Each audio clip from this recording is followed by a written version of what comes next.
In this video, we will create a simple calculator using PyWebIO.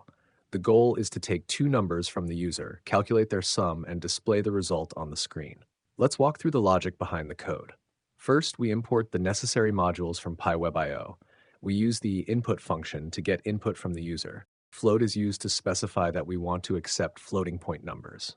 The put text function will help us display the result to the user. Finally, start server is used to start a web server and run our application.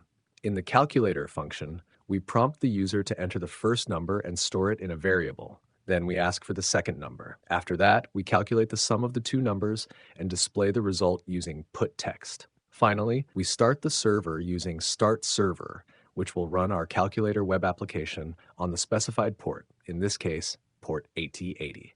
Let's run the Python script. Once it's up and running, you'll see a web address displayed.